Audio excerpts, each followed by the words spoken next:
Akhirnya 13 sudah harus kami tanggapi. Sekali lagi terima kasih atas perhatian Ibu dan Bapak. Yang saya hormati, majelis di Majelis Kehormatan akan memberikan keterangan mengenai hal ini. Sekali lagi terima kasih pada pimpinan Komisi 3 dan seluruh anggota yang hadir pada kesempatan ini. Pertama-tama kami ingin menjelaskan sikap kami, bukan hanya sikap saya pribadi, tapi sikap kami Majelis Kehormatan. Bahwa sepanjang menyangkut kewenangan kami tidak boleh ada satu lembaga pun yang boleh mengintervensi, termasuk Hakim Konstitusi yang mengangkat kami. Dan itu kami ucapkan dalam sumpah. Kami menganggap sumpah itu sebagai sesuatu yang serius yang mengikat kami. Soal kewenangan yang berkaitan dengan pelaksanaan kewenangan MK, Majelis Kehormatan Mahkamah Konstitusi, kalau sudah menyangkut kewenangannya, substansinya tidak bisa kami jawab sekarang. Tetapi yang jelas yang bisa kami sampaikan adalah Bapak dan para pimpinan dan anggota Komisi 3 sudah tadi berkali-kali menyampaikan tugas Majelis Kehormatan, fungsi Majelis Kehormatan adalah tadi Pak Nasir Jamil dengan bagus menyampaikan penekanan perbedaan dari tone PMK 1 2023 sampai 2024. Dan itu pula pendekatan yang kami lakukan Pak Nasir, yaitu lebih baik menjaga daripada menghukum. Karena mungkin itu tidak ini Pak, tidak populer. Karena kalau menghukum kan sangat populer Kak. Kita dikutip oleh media bermacam-macam, tapi bukan begitu cara kerja kami. Kami justru sering menjadi tidak populer karena lebih sering mengingatkan. Makanya Ibu dan Bapak juga tidak tahu berapa hakim yang kami ingatkan kan? Pernah Bapak tahu? Tidak pernah. Tapi kemudian berapa yang kemudian terdeteksi untuk tidak sampai melanggar kan tidak tahu juga. Sampai kemudian kami membuat laporan tahunan. Iya kan? Baru kemudian itu menjadi terbuka. Nah, itulah yang kami kerjakan Ibu dan Bapak sebagai bentuk tanggung jawab kami sebagai Majelis Kehormatan. Jadi sepanjang menyangkut substansi yang sedang kami tangani, Ibu dan Bapak, tidak bisa kami buka di sini. Tidak mungkin. Karena kami akan menyalahi sumpah kami akan menyalahi hukum acara. Tetapi yang pasti yang bisa kami sampaikan adalah, tolong dong, jangan ini dianggap kami sudah memutus. Ini baru pemeriksaan pendahuluan Pak. Pemeriksaan pendahuluan itu intinya nanti dua kan sudah kami sampaikan tadi. Satu bisa diteruskan pemeriksaan persidangan atau bisa langsung putusan yang Bapak tanyakan tadi Pak di awal. Ya, saya berterima kasih Bapak mengingatkan saya, tidak berani. Mudah-mudahan trauma saya dengan salam itu hilang sekarang. Ya, karena saya ditegur serius Pak. Jadi soal itu saya merasa sebagai orang Indonesia kan. Ya, itu. Nah itu kemudian ini kan semua pertanyaan ini tadi, kalau dilihat dari agenda yang disampaikan oleh Komisi 3, itu adalah sebenarnya agenda yang tidak bisa kami ungkapkan sini. Karena sudah memasuki substansi kewenangan yang tidak mungkin kami sampaikan, karena itu sudah menyangkut independensi. Tidak mungkin kami sampaikan. Tetapi proses, itu yang kami sampaikan adalah, bahwa sekarang itu baru masih tahap pemeriksaan pendahuluan. Kami belum memeriksa. Baru besok kami akan memberikan hak kepada hakim terlapor itu untuk didengar keterangannya. Tidak bisa juga kami mendismiss sejak awal seperti yang Ibu Bapak mau sampaikan, karena hukum acaranya mengatur begitu. Kami harus periksa dulu. Tadi ada pertanyaan, kami tidak bisa jawab satu-satu ya. Kami ada pertanyaan, kenapa tidak sejak awal didismiss? Secara prinsip hukum administrasi katanya. Kami kan terikat hukum acara Pak. Ada juga pertanyaan, kapan dianggap permohonan tidak memenuhi syarat? Apabila permohonannya tidak jelas, itu aja yang ada di hukum acara. Coba Ibu dan Bapak baca. Kalau sudah ada kejelasan siapa pemohonnya, siapa hakim pelapornya, siapa hakim terlapornya, bukti apa yang disampaikan, kami tidak ada alasan untuk tidak meregistrasi Pak. Menurut hukum acaranya, menurut PMK nomor 11 tahun 2024, begitu suatu laporan diregistrasi kami harus periksa. Pemeriksaannya apa? Pemeriksaan pendahuluan. Pemeriksaan pendahuluan. Bukan kami belum memutus ini, baru memeriksa pendahuluan. Tolong terangkan dulu laporan Anda ini bagaimana. Baru itu aja. Dan kami belum memeriksa hakimnya. Ya, hakim yang kami periksa, bukan calon hakim. Dan juga bukan kebijakan bapak-bapak. Tidak. Nah, terkait dengan komentar saya yang tadi disoroti oleh banyak, itu begini Pak. Waktu itu kami dimintain pertanyaan sebagai mantan anggota panitia ad hoc 1 Badan Pekerja MPR. Harus saya tegaskan, Dan sikap akademik saya dikaitkan dengan sikap akademik saya sebagai guru besar hukum tata negara, mantan anggota Panitia Ad Hoc 1 Badan Pekerja MPR. Kira-kira kalau Bapak-Bapak berada dalam posisi saya, apakah saya tidak akan menanggapi soal itu? Kalau soal nanti kaitannya dengan putusan Majelis Kehormatan, Ibu dan Bapak bisa periksa. Selama kami memimpin di Majelis Kehormatan, adakah putusan-putusan Majelis Kehormatan yang ultra vires? Sependek ingatan saya rasanya tidak ada. Kami cukup tahu dan cukup bijak tadi Pak Nasir Jamil menyampaikan mana yang menjadi wilayah kewenangan kami dan mana yang tidak. Dan kami juga mengerti apa yang dimaksud dengan excess du pouvoir, menyerobot kewenangan lembaga negara lain yang secara hukum administrasi itu tidak dapat dibenarkan. Benar, kami juga mengetahui dan sangat menghormati bahwa usulan untuk mengusulkan hakim konstitusi ada dari 3 cabang kekuasaan negara, DPR salah satunya, dan itu kompetensi absolut, tidak mungkin kami ganggu gugat. Tidak mungkin itu kami ganggu gugat. Yang menjadi soal, dan itulah yang dipersoalkan oleh para pelapor yang belum kami putuskan. Apakah nanti seperti apa bentuk putusan kami itu adalah, apakah proses transparansi itu sudah berjalan apa belum dalam proses pemilihan hakim. Kan itu nih. Apakah itu menjadi kewenangan kami? Nah, Bapak, saya ingin menyampaikan bahwa tugas kami, Ibu dan Bapak sudah berkali-kali mengingatkan kami, dan terima kasih untuk soal itu. Kami memeriksa hakim konstitusi yang melanggar ini. Itu job description yang diberikan kepada Majelis Kehormatan.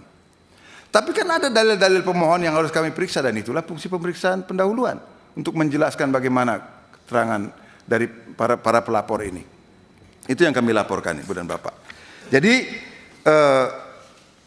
kalau di sini tadi siapa yang meminta, Bapak meminta kami laporan kami itu adalah begitu sangat normatif katanya. Yang diberikan bagaimana tentang proses Pak Adus Kadir, nggak mungkin kami sampaikan Pak. Itu adalah independensi kami. Kalau itu yang Bapak minta, lebih baik saya minta diberhentikan jadi Majelis Kehormatan. Serius. Karena itu adalah mahkotanya Majelis Kehormatan Pak. Nggak bisa kami paparkan di hadapan orang lain, karena itu harus kami rahasia bertiga. Bahkan staf pun tidak tahu ketika kami akan memutus itu. Termasuk sikap untuk memutuskan apakah ini akan dilanjutkan atau tidak. Ini masih dalam proses pemeriksaan pendahuluan Pak. Tetapi begitu ada laporan yang masuk, kami tidak mungkin untuk menolaknya begitu laporan itu memenuhi syarat. Itu yang diperiksa dalam laporan pendahuluan.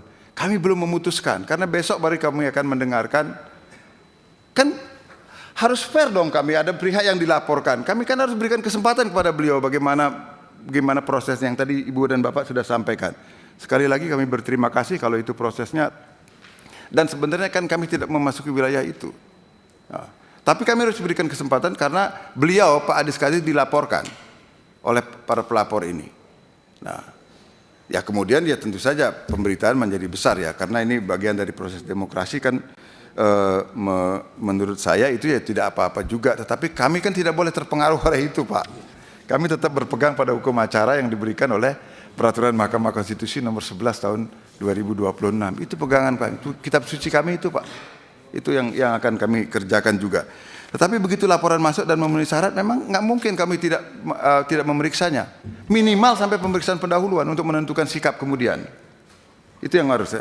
Nah, tapi kalau kemudian begitu kami memeriksa di pemeriksaan pendahuluan, Ibu dan Bapak sudah menanyakan bagaimana nanti sikap Majelis Kehormatan, kami tidak bisa menyampaikan itu. Itu yang saya katakan. Kalau itu kami sampaikan, lebih baik saya diberhentikan sebagai anggota Majelis Kehormatan. Interupsi pimpinan. Itu. Tidak diberikan kesempatan interupsi. Lanjutkan, Prof. Ya, kan itu adalah mahkotanya kami, Pak. Kami tahu bahwa kami harus menjaga semua kewenangan dari lembaga-lembaga yang lain. Dan sekali lagi kami tegaskan, sepanjang Majelis Kehormatan yang saya pimpin, rasanya belum pernah kami membuat putusan yang melampaui kewenangan dari Majelis Kehormatan. Baik yang lahir karena laporan maupun yang lahir karena temuan. Ada pertanyaan tadi, Bapak menyampaikan, katanya ada ketua dilaporkan. Ketua tidak pernah dilaporkan, Pak. Saya tunggu itu. Kami sampai membuat pernyataan, di mana ada laporan kepada Ketua Mahkamah Konstitusi? Belum pernah ada, Pak. Justru karena ada pemberitaan-pemberitaan yang mengatakan tidak sah itu, kami teliti, Pak. Ini yang kami namakan proses temuan, Pak. Hasilnya, nah, bedanya, Pak. Nah, sekaligus kami terangkan di sini, sampaikan proses hukum acaranya. Kalau laporan kami mempunyai mekanisme untuk menyampaikan surat pada pelapor. Laporan Anda tidak memenuhi syarat loh gitu. Nah, tapi kalau temuan, bagaimana kami ini akan menyampaikan? Karena ini kan inisiatif dari mahkamah sendiri, majelis kehormatan sendiri. Itulah makanya mekanismenya adalah dalam bentuk jumpa pers, Pak. Supaya publik tahu bahwa kami sedang men-tracing loh juga hakim-hakim itu. Bukan kami diam loh. Kami bekerja itu. Itulah mengapa kami membuat jumpa pers. Itu yang kami sampaikan, Pak. Dan cara kerjanya. Nah, terserah Ibu dan Bapak kemudian apakah saya layak atau tidak. Karena kemudian kalau proses pemilihan kami sebagai MK-MK dia kemudian dianggap tidak transparan, ya itu tentu ranahnya bukan saya. Silakan Bapak sampaikan kepada Mahkamah Konstitusi mengapa kami ini yang dipilih gitu ya.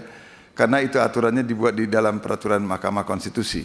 Saya tidak akan berkomentar dengan itu, tapi saya akan mengucapkan terima kasih kalau kemudian diberikan kepercayaan dan sumpah kami mengikat kami untuk melaksanakan apa yang menjadi fungsi dari Mahkamah Konstitusi untuk dilaksanakan secara baik dan benar.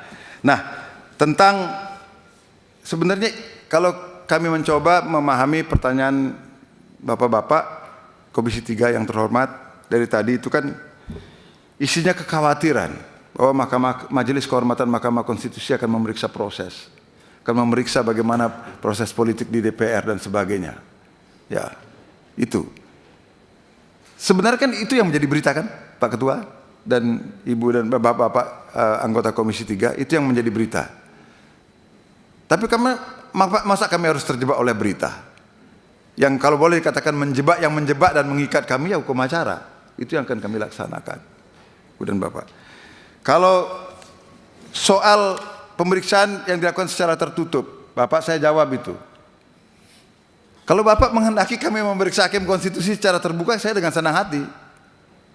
Karena publik menjadi tahu. Tapi itulah yang kami maksud menghargai privasi dari hakim konstitusi itu, Pak. Karena ada ketentuannya, kalau menyangkut soal pribadi, apalagi pribadi yang belum tentu bersalah atau tidak, itu wajib kami jaga. Kalau mengenai soal itu, makanya di PMK-nya dikatakan itu harus diperiksa secara tertutup. Tapi kalau di luar itu, kalau masih pemeriksaan pembukaan pendahuluan gini, misalnya bagaimana publik melapor dan sebagainya itu boleh sebenarnya dikatakan tertutup kecuali Majelis Kehormatan mempunyai pertimbangan lain. Kami tidak mau itu juga bersifat terbuka, Pak. Karena khawatir itu juga akan nanti mengadili orang yang belum tentu bersalah secara etik. Makanya kami juga tetap laksanakan secara tertutup. Walaupun kami diberikan kesempatan untuk melakukan sidang terbuka. Begitu cara kami mencoba menghormati privasi dan martabat dari hakim konstitusi yang dilaporkan atau diduga melakukan pelanggaran etik. Nah, saya kira intinya itu Pak Ketua. Kalau nanti ada yang tertinggal, mohon saya diingatkan Pak Ketua. Saya pikir cukup ya, rekan-rekan ya.